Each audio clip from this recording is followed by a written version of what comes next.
Hello, hello.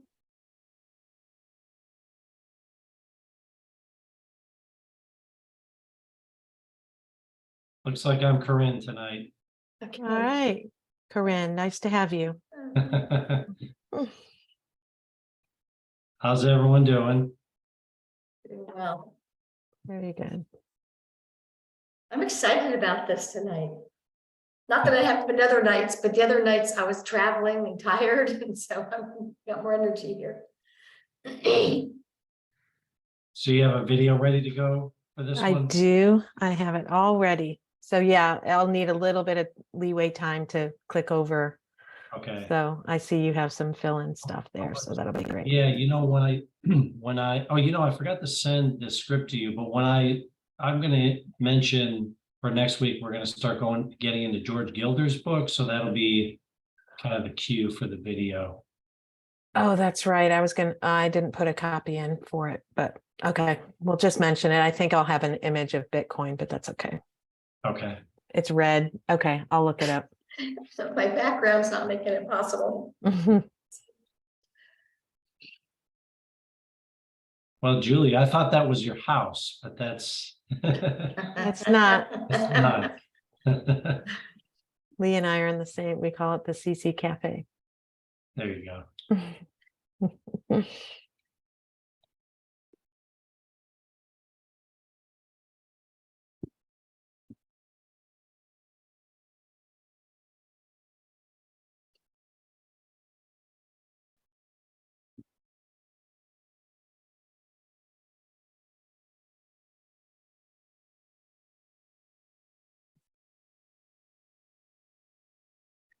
All Hi, right. everybody. It's good to see you Hey, guys. hi there.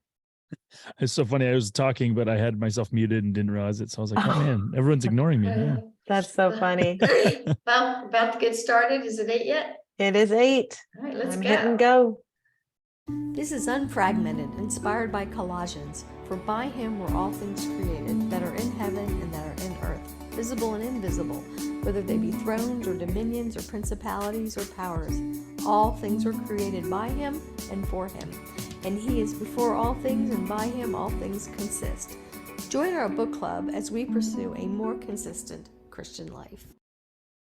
All right, well, welcome to Unfragmented, where Lee Bortons and I explore the cohesion of things believed with things done. Today is Thursday, February 23rd, 2023. I'm Kevin Novak. Lee Bortons is our co-host. And this month, we're still talking about redeeming money. Thank God for Bitcoin. In the last few weeks, we've talked about how when we spend money, we're saying with our pocketbooks what we deem important and what we want to support. Now, this is nothing you can make light of or make fun of me for, but I refuse to spend money on cable or satellite television. Lee, is there something that you refuse to spend money on? Yeah, there is. You know, when I first saw your question, I sat back and I went, okay, I belong to a PCA church. And for us, that means pipe, cigars, and alcohol. So and I've watched R-rated movies, so I can't say I've never spent money on porn. And so I was like going through all the common vices thinking, is there something I wouldn't spend money on? And then I realized there's one. Lottery tickets. When the boys were growing up, when we went to gas stations and sold lottery tickets, we would call them America's financial centers. Actually, I should have put that down. I agree with you there. So, although it does get tempting when the lottery gets up to like 800 million, but you'll see. I would love to get some other people's opinion of what they wouldn't spend money on. Yeah. Anyone want to share? Takes time to think about it. It does take a little time to think about it. Soda. Lynn Dodo says soda. Okay, yeah, that's a good one. Well, I spent money today on Doritos, so I don't know that I'm you can make fun of me for that too, but let's talk about the other Lee Bortons book clubs. The Math Map uses the same book for a year. Words Aptly Spoken discusses a book a week. And here on Unfragmented, we discuss a book a month. Follow the link at leebortons.com to purchase any book from any book club. Look ahead to the book club schedule at leebortons.com. with links to Amazon where my book can be purchased. And each week just show up, even if you haven't read the book. Also prepare to join our book club discussion here. We'll get to the discussion in just a little bit. And feel free to turn on your camera and chat questions and comments at the bottom of the screen while Julie, our able producer, selects some for the second half of our discussion. I just want to make mention here before we get to our video about Bitcoin that next week we're going to be starting for the entire month of March a discussion about knowledge and power by George Gilder. And I've been watching some YouTube videos about George Gilder. He is a very good thinker, and I've already learned a lot from him. And now the knowledge and power is not available on Scribed as an audiobook, but in the mornings on my way in, I've been listening to his book. I think it's called The Death of Google or After Google. Life After Google. What is it called? Life After Google. Yeah, that is really good. So I'm learning a lot already. So George is a deep thinker, and don't let that startle you. I'm not understanding all of it, but he's resetting some of the things that I think about, and that is one of the good things about Bitcoin, and it's resetting the way that I think about things. So Julie, are we ready to go on? Yeah, hold on a second. I have a surprise. So I emailed George Gilder. He's traveling in Europe, and he said he was going to be on all 5 weeks to talk to us. The man's almost 90 years old, so you're in for a real treat. That's Hopefully- awesome. Yeah, hopefully he can make a few of them. Okay. That's great. That's good news, Lee. Thank you for doing that. Okay, Julie. It is coming, I think. I actually think I need to start it, and then I'm just going to share my whole desktop. I know that's very dangerous, but it's not really.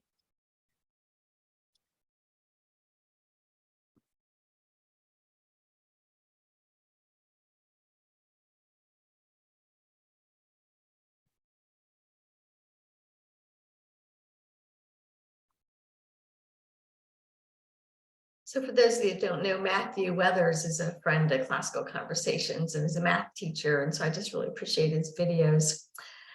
And if you watch him, he has a YouTube channel. He has amazing April Fool's jokes on him. Were you all hearing that video? You were not hearing the video because it We weren't was seeing playing. Okay. All right. Well, great intro. Can you all see that now? Can you see his face? No. No. All right. Hold on 1 second. Sorry, guys.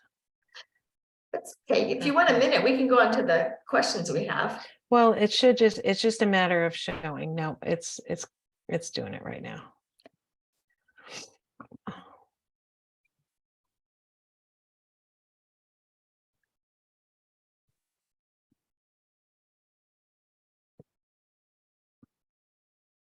These are something brand new in human history. In the first video, I talked about why triple entry accounting is something so revolutionary and gave you some of the basics of Bitcoin, the first major implementation of this new kind of accounting.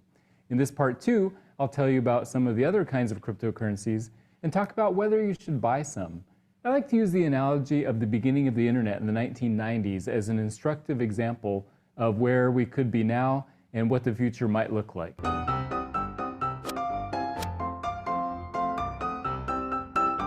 Does Bitcoin even have any real value?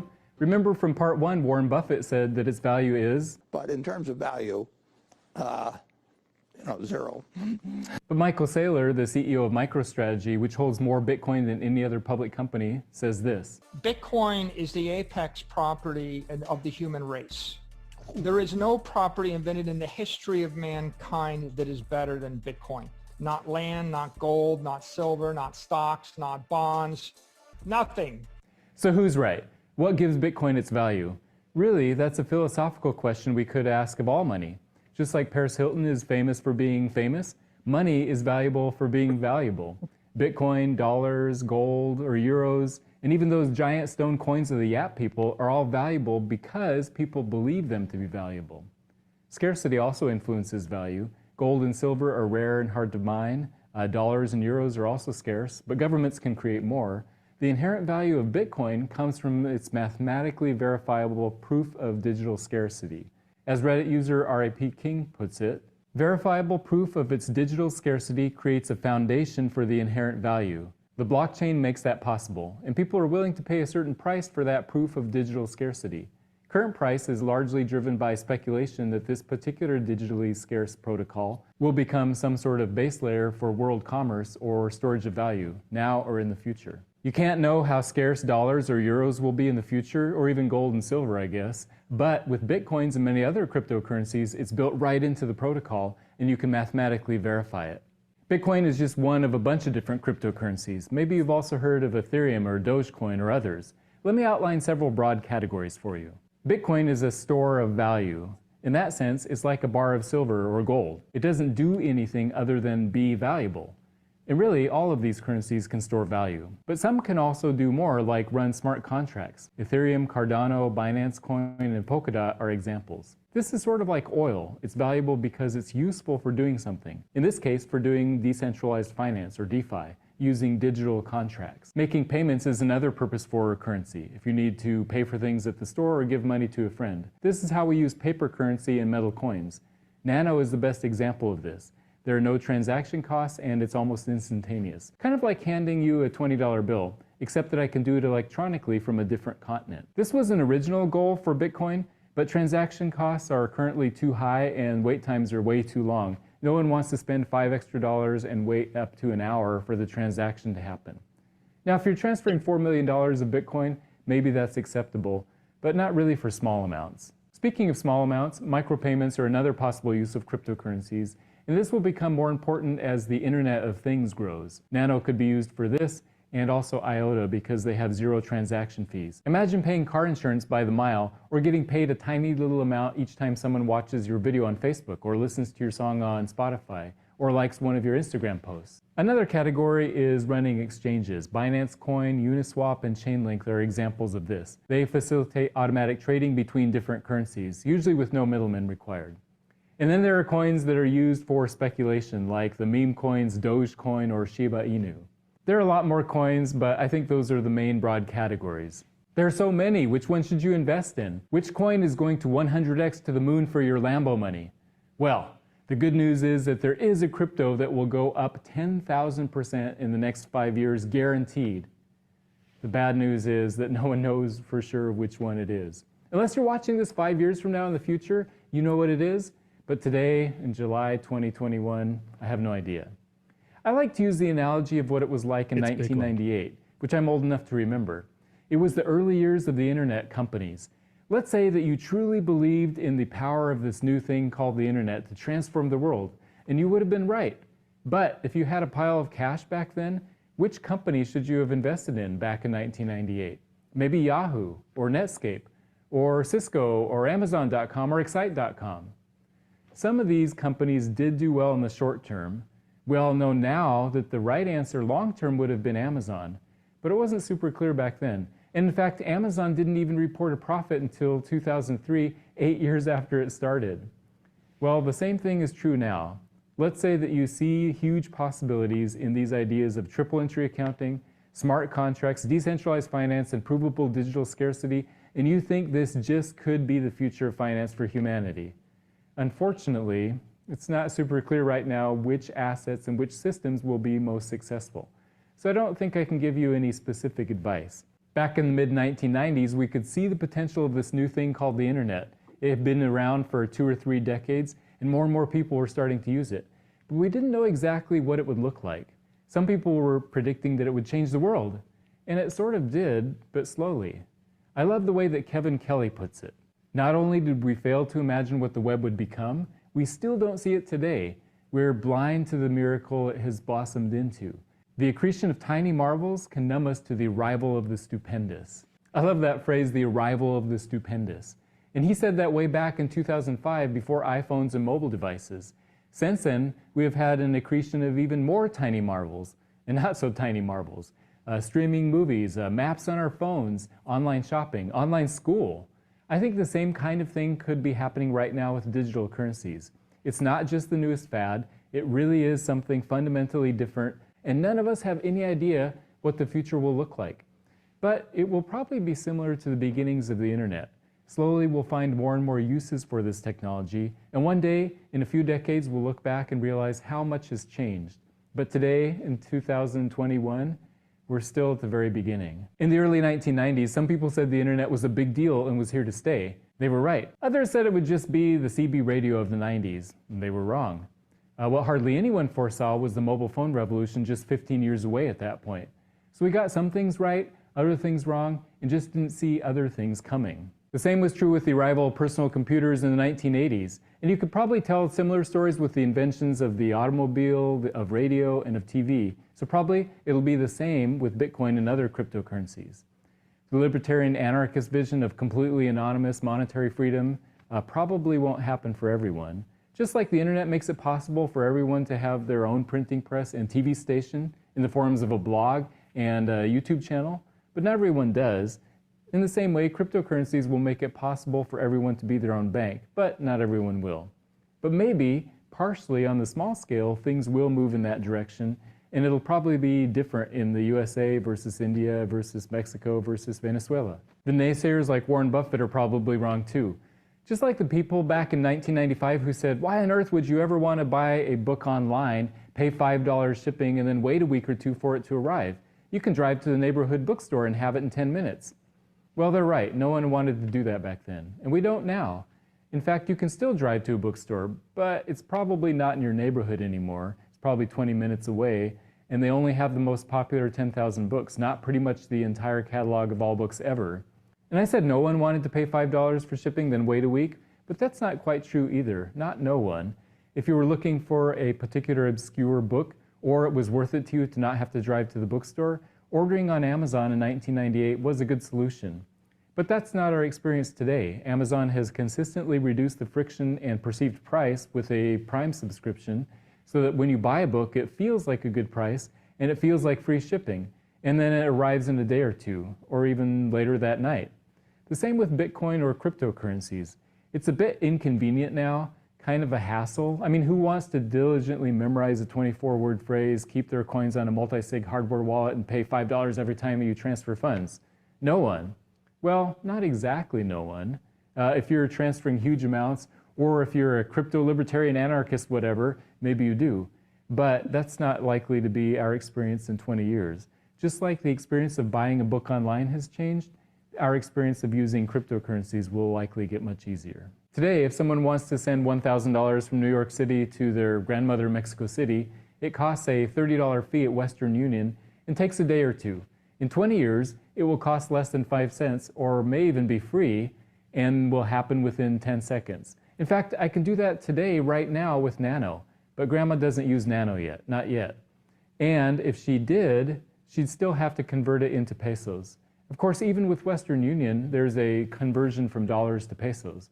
But once the demand starts to be there, there will be solutions. Yes, Western Union will still exist in 20 years and people will still use them, just like brick and mortar bookstores still exist today. But I think we're going to start seeing a slow shift from the old way of using money to this new way of using money. So I still haven't directly answered your question about what you should invest in. Honestly, I don't know. But I will say you should only invest the money that you can afford to completely lose in case that happens. Maybe the big two, Bitcoin and Ethereum. Buy some and leave it there for several years. For example, you could take some money that you don't need for a long time and then put half of it into Bitcoin and half into Ethereum and then just wait 10 years and see what happens. For context, right now in July 2021, one whole Bitcoin is worth about 32,000 US dollars, which means that one Satoshi is worth 0.032 cents. In other words, $1 US can buy 3,100 Satoshi. Satoshi is kind of like Bitcoin cents, except there are 100 million Satoshi per Bitcoin instead of 100 cents per US dollar. And the current price of Ethereum is about $2,000 per Ether. What's it going to be worth in 10 years? No one knows. So Bitcoin and Ethereum are currently dominant, but I will tell you what I hope wins. I really like Nano. I want to be able to pay someone instantaneously with no fee from my cell phone. If I send my friend $20 or 20 Nano, I don't want them to receive 19.999. I don't care how many nines there are in the end. I want the number to start with a 2, not with a 1. So I want 0 fees. and I don't want to wait, especially if I'm standing in line at a grocery store. I really do think that someday soon it will be quick, easy, and free to send currency that people actually use to someone online with no middlemen, no banking institutions authorizing it anywhere in the world. Unfortunately, there's no guarantee we'll get everything right. Just like with the beginning of the internet, we got email right. You can send email from any address to any other address across all these different kinds of systems. But I think we got instant messaging / texting wrong. There are all these separate systems: Facebook, WhatsApp, Signal, texting. I'm still not 100% sure if I text a picture to a group of people who are using Android and iOS, if it will really go through to all of them. And it's 2021. This should be working. Same with social media. It has the potential for great good, connecting people, sharing pictures, sharing ideas, posting events. But when profit gets mixed in, we get weird results like accidentally moving people towards extremes. See the Social Dilemma documentary for more about this. Probably we'll have all the same kinds of opportunities and perils with cryptocurrencies. Same with any new technology, the advent of personal computers, or even the beginning of the printing press. And I should warn you that with cryptocurrencies, the markets are currently susceptible to manipulation, since it's still a relatively small market and not regulated like stock markets. But it's likely to even out in the future. So I don't know what's going to happen, but it should be interesting, and we're fortunate to be living through this time in history. I just hope we get things right. I'm going to make a note to myself to make a follow-up video exactly 5 years from now and 10 years from now after this one is posted to see how things turned out. I guess that's assuming YouTube still exists and we haven't had the zombie apocalypse and should the Lord tarry, etc., etc. 10 years is actually both a long time from now and surprisingly soon, paradoxically, once we get there. So before I go, a quick PS. For the sake of making a big, quick overview, I've glossed over a lot of detail and may have gotten some things wrong. I'm neither a financial advisor nor the son of a financial advisor, so feel free to correct me in the comments below, and I'll make a pinned comment with any major errors that need to be corrected. But I hope I've at least given you the big picture and gotten that right. Okay, thanks for watching. I appreciate it. Take it easy. Have a good day. Yeah, so Tim's chomping at the bit to contradict our friend Matthew. And I noticed a few of you in the chat room pointed out it has been a year since he said that. I still think it's a really great video because of all his analogies. Because my question for you guys to think about and answer tonight is what still makes you nervous about Bitcoin? And what I like about Matthew is he points out a lot of things are still just unknown. And so that can be the prime thing that makes us nervous. But if any of you have insight to issues in cryptocurrencies or you Bitcoin maximalists who think that Bitcoin's got all the answers, let's hear from you now. Well, I'll just say one thing real quick. So one of the reasons, one of the points of basically, one of the points of money more broadly is that nobody wants to use bad money. Like nobody wants to have money that's not as good as other money. And so one of the things that you see around the world, I'm guessing many of you have traveled around the world, and one of the things that you see is that people, no matter where you go, they want US dollars, because every other currency in the world is not as valuable as the US dollar. And so you have people who, for example, in Africa, they'll give US dollars, like crisp US dollars, as wedding presents or something along those lines. And so you find there's always currencies that are the top dog or better than other ones. And so the limiting factor from people around the world using dollars is just that it's hard to get dollars. Imagine if you're in Africa, where do the dollars come from? They come from people traveling, to Africa and exchanging US dollars for their currency. And that just doesn't happen as much as it does for us living in the United States and using dollars every day. Now, if you think about the problem with thinking about Bitcoin and comparing all these other cryptocurrencies to it is basically the same barriers do not exist for using Bitcoin as exist to using the dollar. So basically the the Bitcoin can be used by anybody in the world who has internet, which present day, that's about 4 billion people. So imagine if Bitcoin, let's say Bitcoin is the best currency. Let's say, it is, but let's say in another 5 years, Bitcoin's worth $120,000 worth of Bitcoin, per Bitcoin, and you're in Africa and you have the alternative. You can either choose, and you guys can transact in Bitcoin, or you can choose some little side coin that, isn't used by people in America, isn't used, it's got all these different things. It's a lower price, and it's a lower price because there's less demand for it. you're not going to willingly choose to transact in something that's not as valuable and not as scarce and not as, doesn't have all these properties. Everyone searches for the hardest money that they can, that they have access to. And so Bitcoin, by virtue of being digital, by virtue of, being open to anyone who has the internet, it allows people, and given the fact that you can divide each Bitcoin into 100 million pieces, like he talked about, even the poorest people in Africa can transact in, can have a portion of a Bitcoin and can transact very cheaply in Bitcoin via things like the Lightning Network, which I don't remember who it was in the chat mentioned. Jack Mallers works for a company. He founded a company called Strike, and they are working using the Lightning Network, and just basically building that out and using that as a way to transact for basically free all over the world. So that's one giant thing is, who I think his name was Matthew. Yeah. Again, like he said some very good and helpful things. I think broadly, it was a helpful video. But again, just some of the mental models that we use to think about cryptocurrencies are wrong.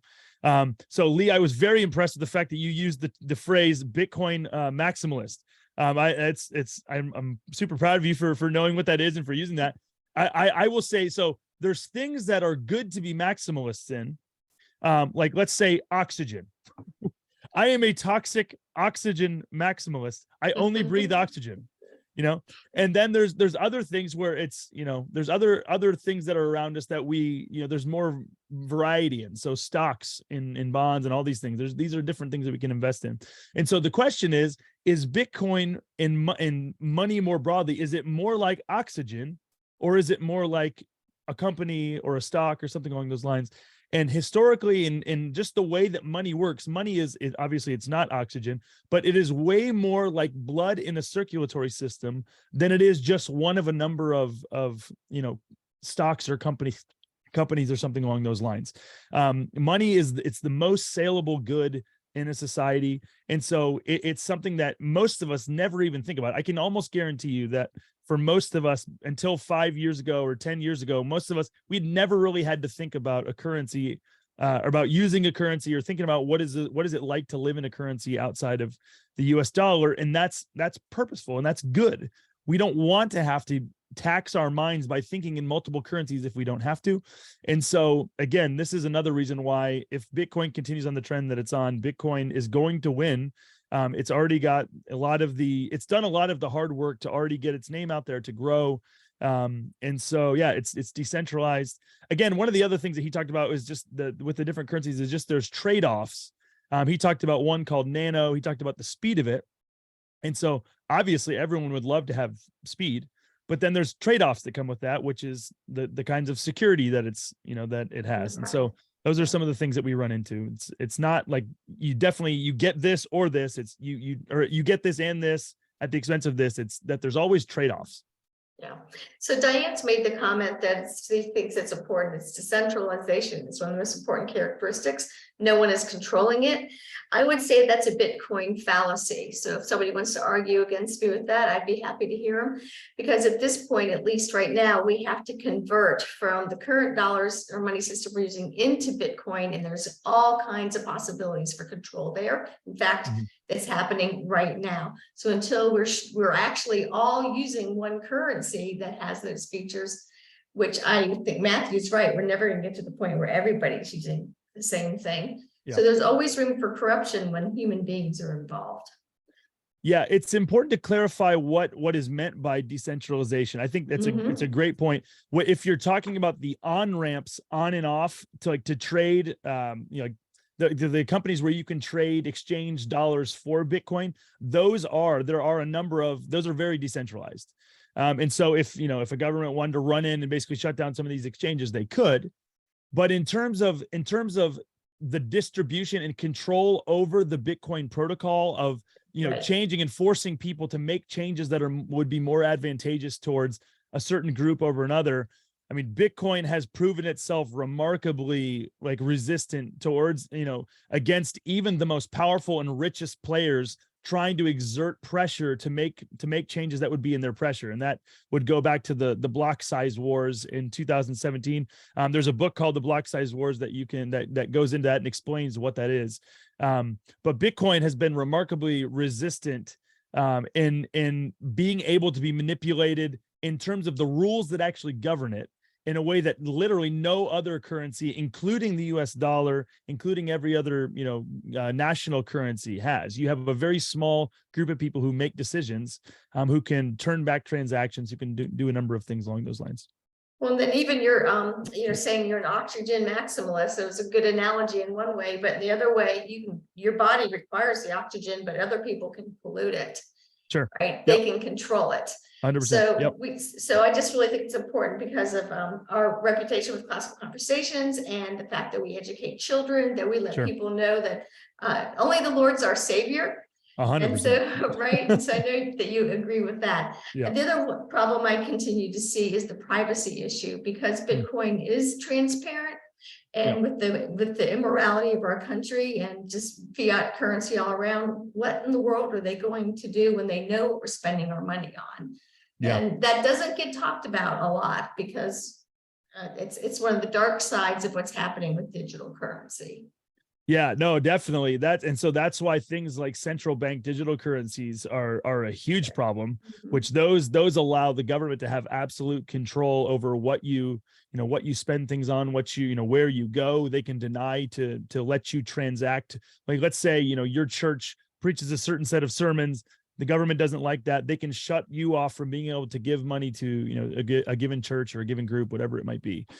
With Bitcoin, there are, again, it's not that Bitcoin is not good privacy wise. It's that Bitcoin has chosen a certain set of trade-offs, at least as it relates to the base layer. So we can think of it like this: none of us transact unless you're paying someone in dollars. Very few of our transactions anymore happen on the base layer. So if you sell something on Facebook Marketplace to someone and they give you cash, that is a base layer transaction. If you pay somebody with something like PayPal or something like what's the other, any of those type of things, Venmo, Cash App, any of those kind of things, that is a second layer transaction. And so that involves more trust. It involves you trusting this third party intermediary to, with your information. They're verifying, people on both ends, but it involves a level of trust that, transacting in cash, doesn't. And so again, there's benefits to that. And that's why people use them. I can transact with somebody who lives across the country, in a matter of seconds. And so basically Bitcoin, you can easily transact with Bitcoin on the base layer in person. I could, similar to paying in cash, I can, with the two of us with an app on my phone, I can send you Bitcoin and no one is there to intermediate in between us. That doesn't need to happen at all. But in terms of the privacy, yes, everything is, it's an open protocol. With that being said, there are things that are coming down the pipe. There's changes that they can make to the Bitcoin protocol. And a lot of the ones that are in the works right now are more focused on privacy. Because they recognize that it is a key issue, but it's just that there are other issues that are even more important, especially with the base layer.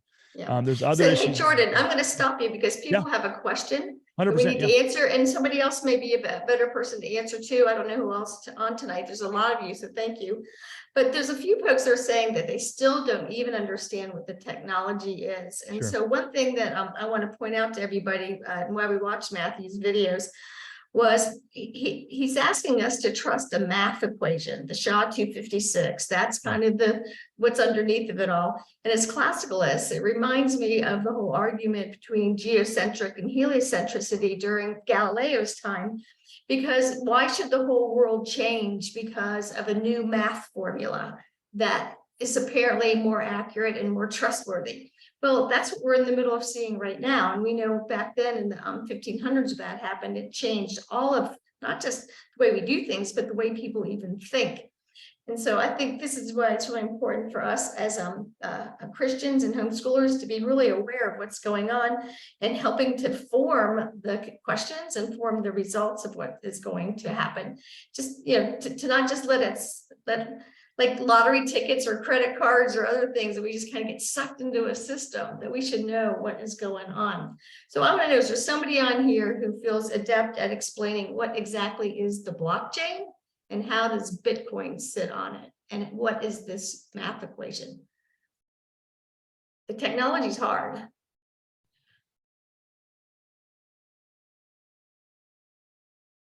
Yeah, I mean, I can do that a little. I mean, if you, again, I am not like the most technical person. I can explain this like a little bit, but I think, again, I'm trying to figure out what is the actual, like, what's the heart of the question? Because here's the other side of this question is, can any of us explain how the fiat monetary system works in terms of its accounting, all of these things? A lot of these things, like we take for granted that, we're trusting. Basically, we're trusting. So every currency has its own ledger. A ledger is just a list of transactions. It's a list of, it's like a document. This for actual banking, for actual banks, banks that exist right now. Like you could literally do this on a spreadsheet. And so it's just a spreadsheet of who has what money, and so basically in the case of fiat currency, we're trusting central, third parties, that they are keeping accurate records of what's going on the blockchain, or sorry, of what's going on the ledger. And so what Bitcoin is also a ledger, but Bitcoin is an open ledger that shows you exactly what's going on for the whole world to see. You can get on and see every transaction that's ever taken place on the Bitcoin blockchain. And so basically with every transaction that's made, there are basically, you pay a little bit of a fee in order for that transaction to be included with the next Bitcoin block that's being mined. And so that's a whole different topic. This is why I'm reticent to go into it, because it's a whole can of worms.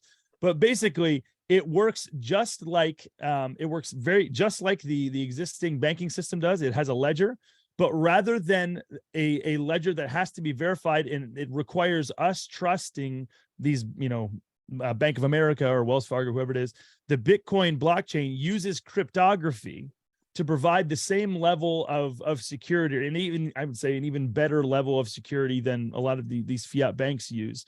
And so this is what is referenced, the SHA-256, this cryptographic formula, basically, that is, it's the same level of security that's protecting, the nuclear codes, it's the same, security that's also, guarding the, all these Pentagon systems. And so that's basically, rather than guys with guns and thick walls and, big buildings to protect your money, as was good and necessary when we had physical currency, basically Bitcoin is providing the same robust level of security, but because we live in a digital world, it provides that level of digital security. Again, I can shoot you guys some resources that'll be, way better and more verbose explanations of how all this works. But given our context, I hope that's helpful. Yeah. So I think what people just are trying to understand is, like, where does it live? And understanding the nodes and the way that that works, and why is it that we mine and use computers to mine, and how does that equate to, say, mining for gold or any other kind of work that establishes wealth and credibility? I just want to, It is very complex and very difficult. Again, I just want to repeat, it's no more difficult than the actual system that we actually use. It's just more transparent. And so we're being told about the complexities versus just trusting and all these things happening behind the man with the curtain. And so, but yeah, as far as the importance of mining, and some people have brought up this, Bitcoin's energy usage. This is one of the things that gets brought up and painted as though this is a negative thing, when in reality, just the reality is that Bitcoin's energy usage is one of the things that helps with its security.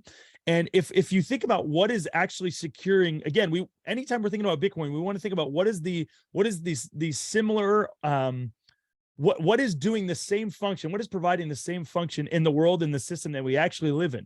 So if we think about what is providing this level of security to the existing economic system that is being used by most people around the world, that would be the military might of, broadly the United States and Russia and all these different countries. It's, you have shipping lanes that are being secured by, the threat of violence and the threat of, destruction, physical destruction. And so that involves a ton of energy usage. That involves a ton of, in time, we can just talk about oil. You can talk about all these kind of things that way. It also has a tremendous human cost. So that's both human time, human labor, human lives. And so with Bitcoin, rather than having to put people's lives on the line, Bitcoin turns energy directly into Bitcoin.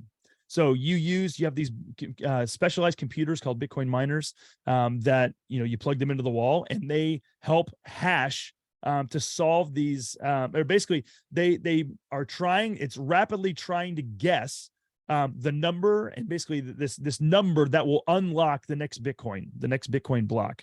And so this energy is being invested. All these guys are spending the money to for that electricity in the hopes of being part of the team or being the one to find the next Bitcoin block, which issues a certain quantity of Bitcoin. Every 4 years, that quantity gets cut in half. And so right up until 2020, that was about 12 point, I can't remember what it is, 12.5 Bitcoin per block. So every 10 minutes, a new block of Bitcoin was mined, quote unquote. And so it was, broken loose and given to someone who, one of these mining, someone who was behind one of these mining computers or mining groups who's all working together to mine Bitcoin. Now, since 2020, there's every Bitcoin that's blocked that's mined has 6.125 Bitcoin. And in 2024, that will get cut in half again.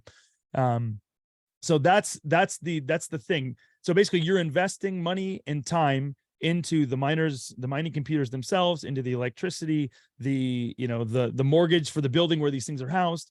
And the thing that you're getting back is a certain quantity of Bitcoin. So you have, in the Christian context, like I believe I mentioned this last week, basically what you have is sowing and reaping. This is the same logic that's inherent in every single one in the work that every single one of us does is, in order to get money in return, we have to give of ourselves, of our time, our energy, all these things. That's the world that God made, and Bitcoin embraces that world wholeheartedly and operates accordingly. Yeah. Okay, so we only have a few minutes left, and I'd like to hear from the clubbers. What has to happen in order to remove fiat currency? So let's say it was Bitcoin. Thank God for Bitcoin. The book, feels like that's the option. What if it was something else? How do we stop using fiat money? Do any of you think about that? I've thought about it a little bit in the context of how we went from using cash often, to using credit cards, a debit card, or your phone, the Venmo, Zelle, PayPal, whatever. And so I've thought about how that transition has happened, where when I was younger, a lot of people use cash on a regular daily basis. Now there's places that won't even take cash, which is crazy.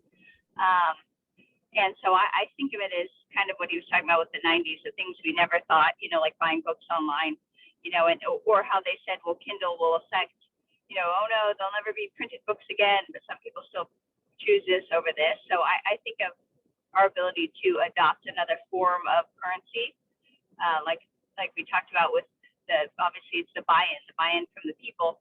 And like Jordan said, I think there's 2 points that I thought about when you guys were talking, which is one, people say, oh, you can't use Bitcoin. This bad thing has happened with it. This bad thing has happened with this bad thing has happened with, different crimes. And then then I would think, well, what hasn't happened with fiat currency that they're, accusing Bitcoin of? And I think the book does a really good job of laying that out, how Bitcoin or cryptocurrencies broader can be used for evil, as can fiat currency. Both have the potential, just like a brick can build an orphanage or a brick can be thrown through a window, so it's a vessel by which we can go about. But it's one of the differences with cryptocurrency versus fiat currency is, like it's already been stated, it's an open ledger. So it is bought in by the community, everybody can see it.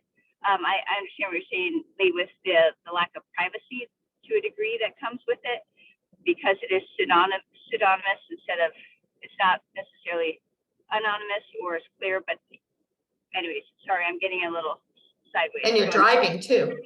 It's impressive, man. Yeah.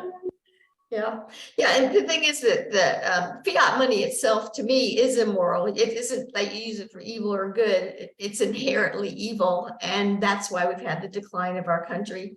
For me, I was with a senator this weekend, and he was saying that there's, 3 things that they think are the worst, the things we need to overcome, and they are debt, education, and globalism. And so I said to him, all right, well, all 3 of those things are attached to the decline of, or the debasing of our currency. As a senator, that's one of the very few things you actually legally have the power to work on. What's your 40-year plan to get us off the fiat money and onto something else? And he said, I don't have one. None of us think about that. Yeah. Right. And so I know the Bitcoiners are thinking about that. I also want folks to know, because this is our ending, our last episode, but to keep a watch out, because in May, FedNow will become a reality for your banks. And for those of you who don't know what that is, if you're used to having a direct deposit since our 70s, you've used this process that we know as ACH, an automatic clearinghouse, and the technology's never been updated. So starting in May, your banks will be required to use FedNow to do the processing instead of the federal ACH, and FedNow is a digital currency. So this is happening whether we want it to or not. And so let's not be ignorant. Darn. Yeah. Wow. I just want to encourage you guys, man. Like, I mean, again, if Lee and Rachel are representative of this group, like y'all are in a good place. I just want, like, as somebody who talks to people every day, like you guys are, I mean, just miles ahead of the average people. So praise the Lord. And I want to encourage you as well. So I had the awesome privilege of interviewing one of my heroes today. I interviewed Doug Wilson for about an hour. And just got to talk with him about Bitcoin. We actually went up to the Fight Laugh Feast conference that they did up in Knoxville back in October. And so I just got to sit down with him and talk about just, economics more broadly. And then for the last 15 minutes, we talk about Bitcoin. And he is actually, I mean, surprisingly, I guess not surprisingly in some way, but very, bullish on Bitcoin. Again, his thing is just more understanding actually how it works. And then just, again, the adoption curve, that's kind of where he's at, is just trying to see what will the adoption curve look like. But in terms of, again, I think of them all the time. Just as we founded Thank God for Bitcoin, when I think about who are we trying to help understand the value proposition, I think of people who are just like you guys, people who are just like you, who are very intentional Christians. You guys are taking your faith very seriously. You're thoughtful about what you're doing. And again, one of the things that I said to him was just basically, when I think about, I know that Christ Church is actually in the process of building a new church building, and they've been saving for a really long time. And the reality of fiat currency and the reality of the climate that we're in, that came out through something like the Canadian trucker fiasco, is just that you can be shut off from your money at the drop of a hat. And so again, a value proposition that guy Matthew didn't bring up, which again, it's no fault of his. Again, that was a great video by and large. But that is another value proposition of Bitcoin that I think Christians especially should be more and more aware of. Is, this is insurance.